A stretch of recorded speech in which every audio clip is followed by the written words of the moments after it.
Olá, saudações, sejam bem-vindas, sejam bem-vindos.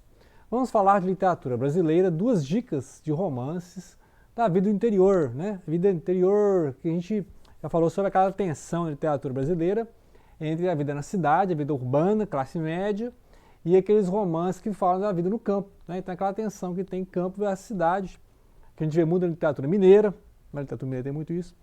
Mas vamos falar agora do interior do Rio Grande do Sul e interior de São Paulo, né? Então, duas obras que falam justamente desse interior do Brasil, né? Que é aquela. A gente teve um boom, né? Aquele boom modernista, né? De obras do interior, o 15, né? As obras do Graciliano Ramos, né? O Vidas Secas, né? Do São Bernardo e tal. Vários autores, né? O José Lins, né? O Menino de Engenho, né? O Fogo Morto e tal. São várias obras que tratam do interior do Brasil. E aí ficou assim, uma época sem, né? Porque teve aquele boom do romance urbano, né? Romance classe média. E aí lá tem alguns autores, né, que fazem essa volta, essas reminiscências, lembranças, são autores que estão lembrando a sua juventude lá nos anos 70, 60 e 70, e como é que era a vida no interior do Brasil. E até hoje, né? O interior do Brasil é outro mundo, né? Mesmo com todo o êxodo rural que aconteceu nos anos 40, 50, né? Então, esse período do Brasil em que muita gente veio do interior para a cidade grande, inchou as periferias, né? Então, a gente lembrar como é que era a vida no interior, como é que nossos avós viviam no interior, né? A gente está na cidade, mas muita gente da cidade, os avós vieram do interior de Minas, interior de São Paulo, interior do Rio de Janeiro, né? Então, vamos falar do Menalton Braff, né? Além do Rio dos Sinos. E eu já falei do Menalton Braff em outro momento, em outros livros dele, que, por exemplo, Tocada e Fuga, que é um romance, e o livro de contos, né, A Sombra do Cipreste, que em 2000 ganhou o prêmio Jabuti, né? Ou seja, é um livro de contos, já comentei em algum vídeo, a gente acha aí, deixa aí destacado, Menalton Braff, que é um gaúcho, né, Rio Grande do Sul, e ele tem 29 livros publicados, então muita coisa, hein? Muita coisa. Então esse é o terceiro livro que eu leio do autor, Menalton Braff, né? Sempre divulgando literatura brasileira. E é uma história que se passa no interior, então vai lembrar muito aquelas descrições interioranas que você vê na obra do Érico Veríssimo, né? Para quem já ficou, né, vários vídeos lendo aí Tempo e o Vento. Então aquelas colinas, aquele frio do interior lá do Rio Grande do Sul, né? Santa Catarina, que é mais frio mesmo, né? Argentina, Uruguai. Então é um outro clima, né? E aí essas descrições vão lembrar muito o 15, né? Vidas Secas, aqueles livros do José Lins, né? Então são essas obras mostrando como é que é a vida e os cenários do interior. E interessante aqui, além dos personagens, você vai acompanhar a vida de vários personagens, uma família, né? Você tem o Nicanor e a Florinda, que são, né, um casal aqui. Mas interessante é a vida, né, no interior e as descrições que ele faz, por exemplo, das paisagens, né? Então as paisagens, sempre aquela imagem da paisagem de acordo com o sentimento do personagem, né? E o narrador capricha nessas descrições, né? Então ele desenha um verdadeiro quadro e depois insere o personagem, né? Então é interessante isso que ele faz aqui. Ele usa muita descrição. E a gente vai acompanhar a vida do Nicanor desde que ele perdeu o pai, né? Ele tornou órfão e aí teve que assumir assumir as responsabilidades, as posses, né? E é uma época assim entre guerras, né? Então são 4 partes. A segunda parte já é na época da Segunda Guerra Mundial, em que o Getúlio Vargas declara guerra ao eixo, né? Que é a Itália e o Terceiro Reich. Então, aí quem vai conhecendo então, essa família, né, a família interiorana, esses dramas do interior, né, essa dificuldade da produção, né, de gerenciar, podemos dizer, essas fazendas, cuidar da lavoura, né, cuidar dos cavalos. Então, tem todos os tratos, né, que a gente assim, pouco conhece, né, eu não entendo nada de vida interiorana. É um romance desse que te possibilita viajar, né, para o interior do Brasil em outras épocas. Né? Então, nós estamos aqui nos anos 30, 40, 50, e aí são 4 passos, aí ao longo da história vai tendo esses progressos, né? A luz elétrica que chega no campo, nas cidades vão ter os ônibus, né? Então aí já está em pleno os anos 50 e 60, que aí já vai ter o quê? Já vai ter o regime militar, né? Depois do golpe civil militar, que tem 60 anos, né? Nós estamos aí 60 anos do golpe militar, e aí vai chegar nessa época dos anos 60, mostrando essa vida árdua, difícil, que é a vida no campo, né? Então, assim, pessoas que morrem para picada de cobra, não tem como socorrer, né? Igual o caso do irmão dele. O caso da mãe que pisou no prego enferrujado, teve gangrena, né? Essa questão de tétano, né? Então perdeu a perna, assim, morreu por causa disso, né? Então, mortes assim, né? Mortes por vingança, né? Morte porque caiu do cavalo, né? Por algum motivo e bateu a cabeça. Então assim, não há nenhum hospital por perto, né? Não há nenhum hospital por perto, então as pessoas ficam ali completamente, né? Como é que vai fazer, né? Então dificilmente eles têm alguma forma de assistência, né? Então assim, mostrando justamente a vida precária, né? Na vida precária que é manter-se no interior. Então muitas pessoas buscam um certo conforto e essas pessoas então vão para as cidades, né? E aí acontece que você vai inchar as cidades, né? Então, essa questão aqui. Muito bem, então vamos ver o que mais que ele vai falar aqui na obra do Menalton Braff, que é, por exemplo, esse sentimento de pertença do homem, interessante isso, o sentimento de pertença do homem com o campo, né? Então a relação do homem com a família, a relação do homem com o campo, a relação do homem com a terra. Então ele vai andando nas estradas, né? Tem trechos interessantíssimos que ele vai andando na estrada e vai mostrando como ele vê o campo, né?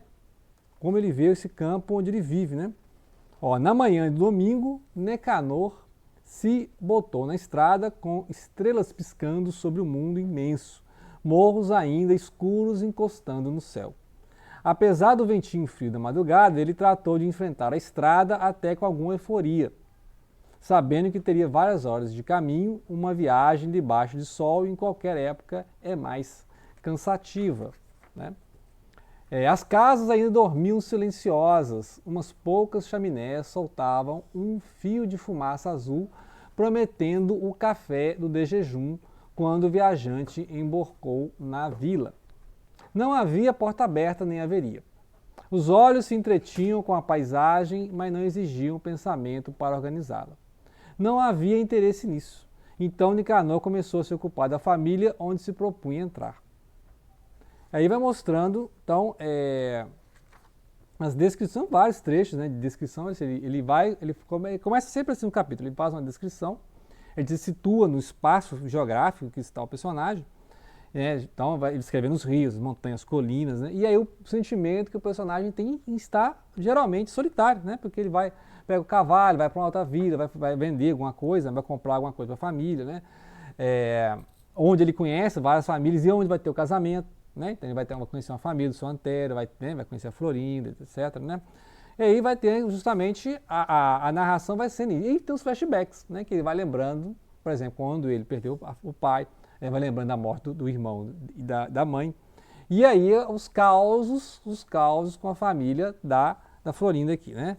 E aí ele entra umas tretas aqui que eu não vou contar as tretas que tem, mas eu gostei muito da descrição, assim, eu achei muito boa o personagem, né, ele é desenvolvido aos poucos, né, assim, é uma prosa muito lenta, aos poucos, não é para quem tem pressa, né, ou seja, não é uma prosa urbana, é uma prosa rural, né, ou seja, as coisas acontecem, né, aquela vidinha besta, como diz Drummond, né, então os personagens são descritos a partir de causos, né, coisas vão acontecendo, essas andanças, vários capítulos dele andando no meio rural, e aí as descrições são interessantíssimas, né, e aí são um livro em 4 partes, aí você vai acompanhando essa cronologia, não exatamente em linha, né, progressiva, porque ele vai voltando com esses flashbacks que vai acontecendo. Mas basicamente a história toda acontece nessas décadas entre os anos 30 e 60. Né? Então, assim, olha a mudança do Brasil nos anos 50 e 60, porque você tinha ali o governo, né, do Vargas, a guerra, depois você tem o êxodo rural até chegar no regime militar. Você vê né, como é que o Brasil mudou aí com o êxodo rural, né, essas mudanças sociais que aconteceram, e vai falando, e a história é pontuada com isso, quando houve, né, convocação para a guerra, quando houve o racionamento de guerra, né, o Brasil vai enviar uma força expedicionária, né, então ele vai pontuando a história, assim, para você ter uma ideia, né, vai chegar os postes de luz, quando o asfalto chegou no interior, né, nos anos 70, 80, que tinha asfalto, então as pessoas nem sabiam o que era asfalto, então vai mostrando justamente isso, né, então vamos para outra dica, né, então Menalton Braff tem esse aqui e esse, que é o de contos, também muito bom, né? Assim, a dica é essa, né? Muito bem, vamos lá para outra. Agora vamos para o interior de São Paulo, falar da Heloísa Miguel, né? Aquele livro da caravana. Heloísa Miguel vai fazer também alguma narrativa assim, que ela mistura, né, as lembranças, falando da vida da Glorinha e do Demétrio, que são 2 estudantes, né? 2 estudantes que vivem ali nos anos 60 e 70. E aí um dia, nesse outono de 1970, que é o outono de 1970, o nome do livro, vai acontecer algo importante na vida dela, né? Uma vizinha chamada tia Darcy essa tia Darcy, né, uma vizinha, todo mundo, né, pessoa super carismática, todo mundo gosta. Ela morre, né, a menina está na escola e recebe, né, essa informação, eles vão, né, o Demétrio né, é levado para casa, né, dessas questões do velório e tal. E aí, né, ela guarda disso, né, ou seja, quem está narrando, que é a própria autora, ela está lembrando disso como um marco, tipo um trauma, né, assim, nessa passagem da infância, adolescência para a juventude. Né. Então ficou marcado, porque aí assim, ela vai passar agora a contar a história dela, né, lá do interior, que é uma interessante, né? Nós temos então um período em que as pessoas viviam no interior mesmo, na roça, igual a gente viu aqui no Menal Tom Braf. Depois as pessoas se organizaram em pequenas vilas, comunidades, né? Assim, cidades bem pequenas, e aí as cidades foram ampliando e formando essas cidades interior. Né? Então tem essa história que passa nesse meio termo. Não é uma total roça, né? Mas também não é uma cidade pequena, é uma cidade que está em crescimento, uma vila que vai crescendo, né? Geralmente eram parte de uma cidade maior e depois foram ficando independentes. Né? Então ela vai contar a história então justamente disso, né? Essa transição da roça, da vila para a pequena cidade interiorana. Vai contando então a história dela, da juventude, né? Como é que são a vida do interior e ao mesmo tempo contando em flashback a juventude da tia Darcy. Né? Como é que a tia Darcy ajudava a família, como é que são as pessoas carismáticas, como é que as mulheres da cidade, né? Dessa pequena aldeia, né?